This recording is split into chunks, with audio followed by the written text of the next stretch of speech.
धन्यवाद।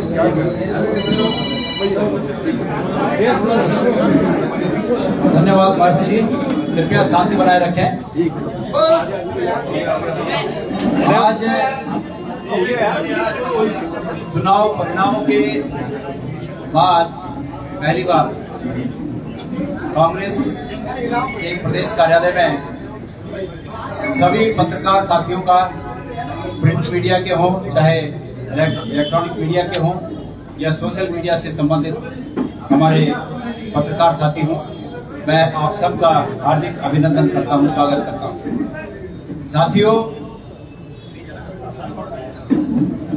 कांग्रेस पार्टी ने इस लोकतंत्र के रण में, इस प्रदेश की जनता के हित में पिछले 5 साल से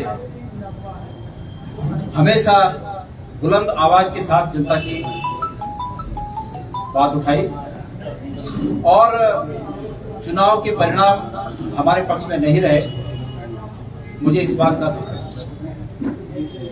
मुझे ये उम्मीद थी कि निश्चित रूप में हम जनता को हकीकत समझाने में सफल होंगे, लेकिन अफसोस है कि हम हकीकत समझाने में असफल रहे। क्योंकि मैं प्रदेश कांग्रेस कमेटी का अध्यक्ष हूं, चुनाव के दौरान भी अध्यक्ष था और उससे पहले 6-7 महीने पहले मैं अध्यक्ष बना, तो निश्चित रूप में ये मेरी जवाबदेही बनती थी कि मैं प्रदेश में कांग्रेस को जिताऊं। मैं इसमें असफल रहा। मुझे इस बात का खेद है, दुख है और इस हेतु इस पूरी असफलता की जवाबदेही हमारे शीर्ष नेता जैसे कि आदरणीय रावत जी ने भी अपने ऊपर लिया। मैं अपने स्वयं को उनके साथ संबद्ध करते हुए मैं इस जवाबदेही को स्वीकार करता हूं कि ये मेरी भी नाकामी है। साथियों, मैं मानता हूं कि प्रदेश की जनता के सामने एक बहुत ही बेहतर विकल्प था, एक सुनहरा मौका था, जो मौका हाथ से गया। हम मन, कर्म और वचन से बहुत ही ईमानदारी से, जो ये पोस्टर आज भी हमारे कांग्रेस के कार्यालय में लगे हैं, जो हमारे संकल्प थे, हम बहुत ही मजबूत इरादों से और ईमानदारी से इन संकल्पों को पूरा करने का ठान कर आगे की लड़ाई में लड़ने के लिए तैयार थे। हमने ये सपना देखा था कि हम उत्तराखंड के 4 लाख युवाओं को रोजगार देकर उनके आने वाली दिवाली को रोशन करेंगे। हमने ये सपना देखा था कि हम उन गरीब परिवारों को, जो कि 200 रुपए किलो का तेल, खाद्य तेल नहीं खरीद पाते हैं, उनकी रसोई को रोशन करने के लिए हम 40,000 रुपए प्रति वर्ष उन गरीब परिवारों को आर्थिक रूप में मदद करेंगे। हमने सपना देखा था कि हम गैस के सिलेंडर को 500 रुपए से आगे नहीं बढ़ने देंगे।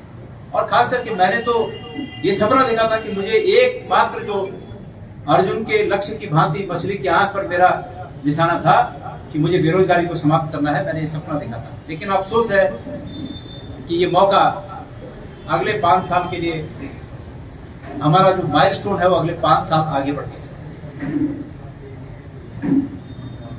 ऐसे मौके पर, जबकि भारतीय जनता पार्टी हमारी विपक्षी पार्टी है, उनको बड़ी अच्छी सफलता मिली है, मैं दिल की अंतरतम गहराइयों से उन्हें बहुत बहुत बधाई देता हूं और उम्मीद करता हूं अपने जो हमारी पार्टी के तमाम लोग चुनाव जीते हैं, उनसे उम्मीद करता हूं कि वो सदन में एक सार्थक विपक्ष की भूमिका निभाते हुए प्रदेश के हित में जो काम सरकार करेगी उसका साथ देंगे और जो काम प्रदेश के हित में हो सकता है उसके लिए आवाज उठाएंगे, सरकार को मजबूर करेंगे कि सरकार प्रदेश के हित में, प्रदेश के लोगों के लिए ये काम करे। और जो हमने पिछली बार तमाम समय समय पर जो गलत बातें थी उनको उठाया, भ्रष्टाचार के मामले उठाए, उनको भी अगर उनकी पुनरावृत्ति होती है तो हम ऐसे बातों पर सरकार को कदापि माफ नहीं करेंगे। हम एक जागरूक विपक्ष की भूमिका में अपने को पाते हैं और उसकी सार्थकता को सिद्ध करना हमारा पहला कर्तव्य होगा। सम्मानित साथियों, मैं आप लोगों के माध्यम से तमाम प्रदेश की जनता का आभार व्यक्त करना चाहता हूं कि उन्होंने बड़े उत्साह के साथ पूरे चुनाव भर में हमारा साथ दिया, हमारा मार्गदर्शन किया, हमारे उम्मीदों को बढ़ाए रखा। और ठीक है, लोकतंत्र में परिणाम हमारे पक्ष में नहीं आता है तो इसमें हमें अपनी ही कुछ न कुछ कमियां खोजनी है। लोकतंत्र में जनता को कोई बात कहने, जनता के पास मौका था, बस मैं इतना कह सकता हूं कि मौका था जनता के पास, जो मौका 5 साल आगे बढ़ गया। लेकिन जो कमी हमारी है, हम उन कमियों को निश्चित रूप में दुरुस्त करेंगे। इस मौके पर मैं तमाम उन कार्यकर्ताओं को, कांग्रेस के उन तमाम कार्यकर्ताओं को उनका आह्वान करना चाहता हूं आप लोगों के समाचार पत्रों और आपके समाचार चैनलों के माध्यम से कि मैं इस मौके पर जिस बहादुरी से उन्होंने विपक्ष की धनबल, बाहुबल और तमाम ऐसी शक्तियों का, जो विध्वंसक शक्तियां विपक्ष में निहित हैं, ऐसी शक्तियों का डटकर मुकाबला किया और इस बहादुरी के लिए मैं अपने तमाम कार्यकर्ताओं को शाबाशी देता हूं और उन्हें बहुत बहुत धन्यवाद भी देना चाहता हूं। हमारे साथी तमाम मीडिया के लोग, आप लोग सब जानते हैं कि मीडिया के लोगों का भी आकलन जो परिणाम आया उसके विपरीत था और जो उत्साहवर्धन आप लोगों ने किया, एक तटस्थ मीडिया की भूमिका में आपने जो लोकतंत्र के एक खंभे के रूप में अपने को अपनी सार्थकता सिद्ध की, मैं उसके लिए भी आप लोगों का बहुत बहुत धन्यवाद देना चाहता हूं। हमारे इरादे बुलंद हैं। गढ़वाल में एक कहावत है कि जू उठा इसे घाघरू नहीं छोड़े, तो जू पड़ गया तो घाघरू नहीं छोड़े दो। तो हम अपने वसूलों पर लड़ते रहेंगे, प्रदेश की जनता के लिए लड़ते रहेंगे। और कांग्रेस का इतिहास है कुर्बानी का, कांग्रेस का इतिहास है संघर्षों का, और कोई छोटी मोटी बात हमें विचलित अपने रास्ते से नहीं कर सकती। अगर आपके कोई प्रश्न हो तो आपके प्रश्नों का स्वागत है। धन्यवाद। क्या माने कांग्रेस पार्टी हमेशा कुर्बानी देती रहेगी क्या? कोई बात नहीं, कुछ लोग कुर्बानी के लिए बने होते हैं, कुर्बानी देंगे।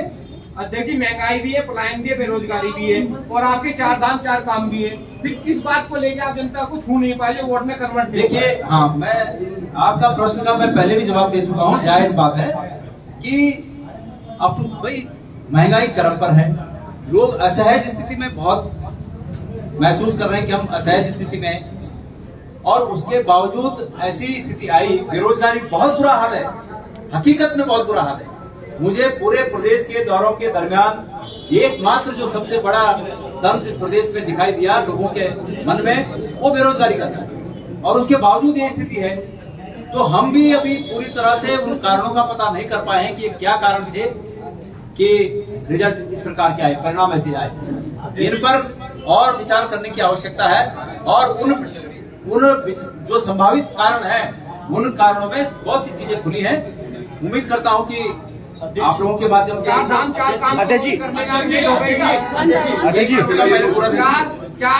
4 काम को लॉन्च करने में आप लेट हो गए क्या? नहीं, हमने वो काम समय पर किया। मैं मानता हूं कि वो काम समय पर हुआ, जब होना चाहिए था तब हुआ। घोषणा पत्र कोई 6 महीने पहले तो आता नहीं है, लेकिन घोषणा पत्र में कही गई बातें हम पहले से कहते आ रहे थे। हम पिछले 4 साल 5 साल से कहते आ रहे थे। ऐसा नहीं कि हमने उसको कलमबद्ध किया उस दिन। अध्यक्ष जी, लेकिन कहे तो हम पहले से रहते। हम, ये सच है कि हम इन बातों को मतदाता के मन में नहीं बिठा पाए कि जो हम कह रहे हैं उसमें कितना लोग उस पर हम लोगों को नहीं ला पाए कि ये असली मुद्दे हैं। पहाड़ों को लेकर कॉन्फिडेंट थे, मैदानों में सीट बढ़ाने की कोशिश कर रहे थे। मैदान में उधम सिंह नगर और हरिद्वार में आपको बहुत अच्छी सीटें आई, लेकिन पहाड़, गढ़वाल और कुमाऊं में आपको बहुत नुकसान हो गया। इसका कारण आपको सिर्फ ये लगता है कि जो पीएम की वेब थी, या पहाड़ों में संगठन की कमी भी नजर आई? नहीं, मुझे नहीं लगता है। मैं पहाड़ों में जहां भी गया, मुझे कांग्रेस के कार्यकर्ता बहुत तत्पर और बहुत ही निष्ठा पूर्वक कार्य करते हुए दिखे। मुझे ठीक है, संगठन में बेहतरी की गुंजाइश हमेशा बनी होती है, लेकिन ऐसा नहीं कह सकता मैं कि संगठन की कमी के कारण से हुआ। बस कुल मिला के जो कारण है, उन कारणों को हम और गहराई से पड़ताल करेंगे, और उन कारणों पर जितना हद तक हम उसको ठीक कर सकते हैं। बहुत से कारण ऐसे होते हैं कि आप ठीक नहीं कर सकते, अगर हम विचारधारा में वसुधैव कुटुंबकम की बात करते हैं और कोई अगर इस पर चुनाव जीत जाए कि हम तो सिर्फ इस पक्ष के लोग हैं, तो हम ऐसा नहीं कर सकते। हम तो वास्तविक में वसुधैव कुटुंबकम की बात करते हैं। अब कोई कहे कि हम उस बात को कहना छोड़ दें चुनाव जीतने के लिए, हम नहीं कर सकते, क्योंकि चुनाव जीतना ही एकमात्र लक्ष्य नहीं है। इस प्रदेश की और इस देश की खुशहाली और इस देश की बेहतरी किस प्रकार हो सके, वो हमारा अंतिम रूप में लक्ष्य है। और उस लक्ष्य के चलते हम अपनी अच्छी बातों को नहीं छोड़ सकते, हम अपनी नीतियों को नहीं छोड़ सकते। अध्यक्ष जी, क्या चुनाव क्या में लगता है कि सीधा कांग्रेस को किसी चेहरे को प्रोजेक्ट करना चाहिए था या कोई युवा नेतृत्व आगे प्रदेश में आप क्या कहेंगे? नहीं, मैं समझता हूँ कि ये पार्टी के अंदर जब मंथन होगा उसके बाद आपको बताया जाएगा कि क्या ये भी कोई कारण थे। अभी हम ये मंथन का सरासरी तौर पर आज पहली हमारी ये प्रेस कॉन्फ्रेंस है और इस प्रेस कॉन्फ्रेंस में जितना मैं समझ पाया हूँ उतने तक ही मैं अपनी बात कहूंगा। इस पर आगे अगर हमारी बैठकों में कई मंथन होगा, कुछ बात निकलेगी तो आप तक जरूर कहूंगा। अध्यक्ष जी, आपको क्या लगता है कि सीधी चुनौती आपको मोदी के नाम पर हुई, क्योंकि स्थानीय तौर पर भी किसी ने आपको जो है चुनौती दी आपको? देखिए, हम इस बात को, आपको याद होगा कि तमाम प्रेस कॉन्फ्रेंस में इस बात को करते आ रहे थे कि हमारे विपक्ष के लोग इस चुनाव को मोदी जी के नाम पर लड़ने की तरफ ले जा रहे थे, उनके चेहरे पर लड़ने के लिए ले जा रहे थे। और हम प्रदेश की जनता से ये आह्वान कर रहे थे कि मुख्यमंत्री के तौर पे यहाँ मोदी जी नहीं आएंगे, विधायक के तौर पे मोदी जी नहीं आएंगे। और हमारे विपक्ष के लोग इस बात की चर्चा करते रहे कि आपका वोट मोदी जी को, आपका वोट मोदी जी को, आपका वोट मोदी जी को। ये उन्होंने कोशिश की और इसमें कोई बुराई नहीं मैं समझता इसमें, क्योंकि उनकी जो ताकत उन्होंने महसूस की होगी, हमारी ताकत है, उन्होंने अपनी ताकत लगाई, हमने अपनी ताकत लगाई। हमने वसुधैव कुटुंबकम की बात कहकर अपनी ताकत लगाई कि हमारी ये थीम है, हमारा ये रास्ता है, हम सबका भला करेंगे, हमने ये कहा। और उन्होंने कहा कि हमारा ये फेस है, लोगों को शायद बात पसंद आई हो, तो ये तो तेरा तुझको अर्पण क्या लागी, मेरा जनता का वोट है, जनता ने अपने वोट का उपयोग किया, कोई बात नहीं, हमारे पक्ष में परिणाम नहीं आया, लेकिन हमको इसको खुशी से स्वीकार करना है। विपक्ष को जीत पर बधाई देता हूं, सरकार बनाने की बधाई देता हूं, अच्छी सरकार बनाए, खनन से ध्यान को हटाकर इस प्रदेश के बेरोजगार के हित पर ध्यान दें और इस प्रदेश को बेहतरी की ओर ले जाएं, ऐसी उम्मीद करता हूं। देखिए, क्या आपको लगता है कि कांग्रेस ने जो है टिकटों के बंटवारे में सही संतुलन नहीं बनाया, जिसका नहीं, मैं ऐसा नहीं समझता। और अगर कुछ गलतियां हैं तो वो गलतियां सामूहिक हैं, उस पर किसी के एक व्यक्ति को दोष नहीं दिया जा सकता, क्योंकि उस प्रक्रिया का मैं भी हिस्सा हूँ, मैं भी हिस्सा था और अन्य हमारे सभी वरिष्ठ लोग उस प्रक्रिया का हिस्सा थे। इसलिए जो कुछ हुआ वो हम सब ने किया, अच्छा है तो वो भी सब ने किया, उसमें कुछ कमियां रह गई तो वो भी सब ने किया। ये समीक्षाएं कब से आप शुरू कर रहे हैं? अभी होली का सीजन है, सभी हमारे लोग कार्यकर्ता होली के बाद यहाँ पर आएंगे, एक दिन का समय तय करेंगे किस दिन हमने बैठना है, उस दिन बैठकर और तब इस पर शुरू करेंगे, बात शुरू करेंगे। के दौरान संगठन में कोई कमी आई या कोई पार्टी विरोधी जो गतिविधियां थी उसमें शामिल था, कुछ इस पर भी विचार मंथन? देखिए, इतनी बड़े राजनीतिक दलों में ऐसी इक्का दुक्का बातें होती रहती हैं जिनको कि समय पर ठीक किया जाता है, हमने भी किया, सभी दल करते हैं।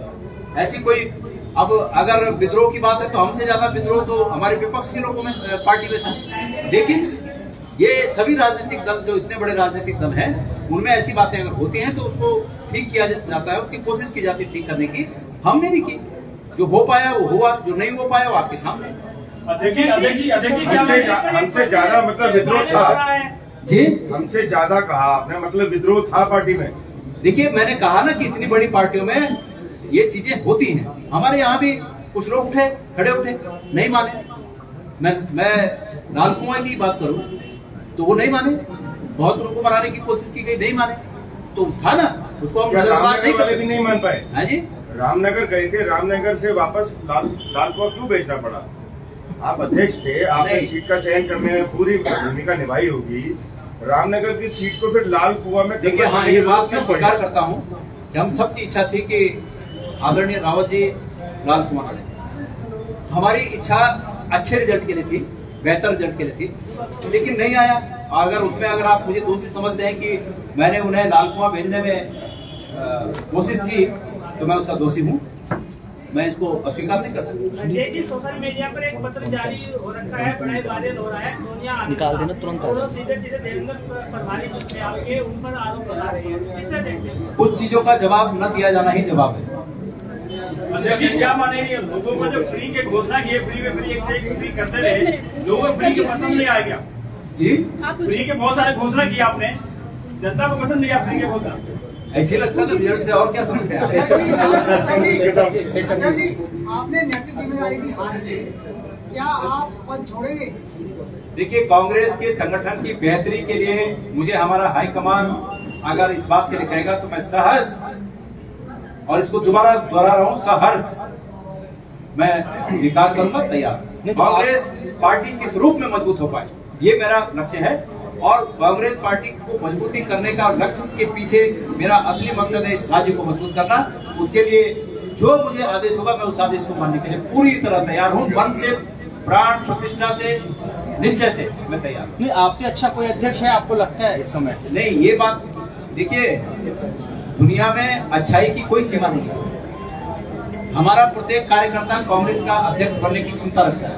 ये संयोग है कि गणेश गोदिया अध्यक्ष, लेकिन प्रत्येक कार्यकर्ता मुझसे बेहतर अच्छा अध्यक्ष बनने की क्षमता रखता है। जब जिसको मौका मिलेगा वो परफॉर्म करेगा। अध्यक्ष जी, आप पोस्टल बैलेट को लेकर बड़े आक्रामक थे, मतलब कांग्रेस आक्रामक थे। आपकी अपनी सीट पर भी बड़ा मार्जिन कम रहा, क्या पोस्टल बैलेट का कुछ दिखा और अन्य सीटों पर कुछ ऐसा? देखिए, ऐसा है, मेरी जगह कोई दूसरा व्यक्ति होता तो वो दोबारा रिकाउंटिंग कराता। हाँ, लेकिन मैं इस बात से क्षुब्ध था कि मैंने जहां अपने जीवन का सब कुछ लगा दिया। आपको बता दूं, ये गणेश गोदिया वो व्यक्ति है जिसने मुंबई के चेंबूर नाके पर केले बेचकर केले की कट मारना, कक्षा 10 पास की, कट मारना इस वाले में। और उसके बाद मुंबई जैसे महानगर में थोड़ा बहुत अपने को स्थापित करते करते करते और जो धन अर्जन किया था वो आज से 25 साल पहले उस विधानसभा क्षेत्र के राठ जैसे इलाके में एक डिग्री कॉलेज बनाकर अपनी बेटियों को और अपनी बहनों को दुनिया की सबसे बड़ी ताकत, कलम की ताकत पकड़ाकर आज उन्हें मजबूत किया। और वहां से जब मुझे लगा कि मेरी आशा के विपरीत रिजल्ट आया तो मैंने पुनर्गणना को भी उचित नहीं समझा। मैंने कहा मैं बहुत बड़ा दिल रखता हूं और एक बार नहीं 1000 बार जन्म लेना पड़ेगा, लेकिन अपने वसूलों के लिए लड़ता रहूंगा। 1000 बार जन्म लेके भी अपने वसूलों के लिए लड़ता रहूंगा। कोई बात नहीं, जीत और हार जीवन के पथ पे। मैंने बोला ना, जो व्यक्ति केले बेचकर 10वीं पास किया होगा उसके बुलंद इरादों को कुचलने की, उसके बुलंद इरादों को कम करने की दुनिया की कोई ताकत नहीं है कि उसके इरादों को कम कर सके। हमारे इरादे मजबूत हैं, हमारे इरादे बुलंद हैं, हमारी सोच स्पष्ट है। मैंने कहा कि सिर्फ वसुधैव कुटुंबकम कहने की बात नहीं है, इसको जीवन में चरितार्थ करने की आवश्यकता है। गणेश गोदिया ने उसको अपने जीवन में चरितार्थ किया है, आगे भी चरितार्थ करता रहूंगा। तो इसलिए मैं उसको पुनर्मतगणना कहूं, मैं कहूं कि अपना हुआ कुछ अज्ञानता जरूर होती है चुनाव में। जैसे नोटा के बटन पे 650 वोट गए, वो निश्चित रूप में मेरे वोट हैं, क्योंकि पहले नंबर के चक्कर में आखिरी नंबर दबा देते हैं बहुत से लोग अनजाने में। मतलब जब हम भाषणों में बोलते हैं कि पहले नंबर का बटन दबाकर हमें जिताइए, तो कुछ लोग अज्ञानतावश वो नीचे से पहला समझ लेते हैं। तो वो पहाड़ों में नोटा दबाने के लिए कोई नहीं जाता 1-2 मील चलकर। आप मानते होंगे इस बात को, कोई नोटा दबाने नहीं जाता। जिसको नोटा दबाना होगा वो जाता ही नहीं है। तो वो नोटा में जो 600 वोट पड़े वो भी मेरे वोट है, लेकिन कानूनी रूप से वो मेरे नहीं है। तो इसलिए ये कहना कि उसकी चीर फाड़ करना, मैंने देखा कि भाई मैं 200 वोट कुछ ऐसे 200 कुछ वोट ईवीएम में मैं पीछे हो गया हूँ, मैं बाहर आ गया। ठीक है, हमने अपने विपक्षियों को बधाई दी कि भाई आपको बधाई हो, आप तो जीत गए हो। कार्यकर्ता उत्साही होते हैं, लेकिन जीत के उत्साह में अपना होश नहीं खोना चाहिए। एक दुर्भाग्यपूर्ण बात यह हुई कि परसों जी वही हमारे विपक्ष के लोगों ने जो महाविद्यालय मैंने स्थापित किया उस पर जाकर तोड़फोड़ की, ये बड़ा निंदनीय है। और खास करके नेता अगर अपने मुंह से इस बात को कहें कि जाओ मेरी छूट है, तुमको सब कुछ करो, तो ये और भी निंदनीय है। क्या माने पार्टी की? अरे रुक जाओ यार, दूसरों को पूछने दो। सूर्यास्त के बाद सूर्योदय होता है, इस चीज को ध्यान रखिएगा। तो आप ही की भाषा में और आप ही की भाषा में आपको जवाब दे रहा हूँ कि सूर्यास्त के बाद निश्चित सूर्योदय होता है कि नहीं होता है? बस इसको भी लिखिएगा कि होता है। अध्यक्ष जी, आपने प्रेस कॉन्फ्रेंस करी, आपने जिम्मेदारी ली हार की, आपके प्रदेश प्रभारी और प्रदेश सह प्रभारी, ना तो उनका कोई आधिकारिक बयान आया हुआ है, ना तो उन्होंने हार की जिम्मेदारी ली ये और उनके ऊपर कई तरीके के आरोप भी लग रहे हैं। नहीं, ये गलत है। देखिए, मैं ये सब गलत मानता हूँ। कोई आरोप राजनीति में लोग बोलते हैं, सब कुछ नहीं है ऐसा। दूसरी बात, अगर मैं कह रहा हूँ तो इसको इस रूप में लिया जाना चाहिए कि ये हम सब का बयान है। ये इसलिए उनका बयान भी नहीं है। धन्यवाद। मैंने सुना है कि आज जो है चाय की बजाय छाछ की व्यवस्था हो रखी है। तो आज नमक की व्यवस्था हो रखी है, मतलब छाछ में नमक है। धन्यवाद। जोशी जी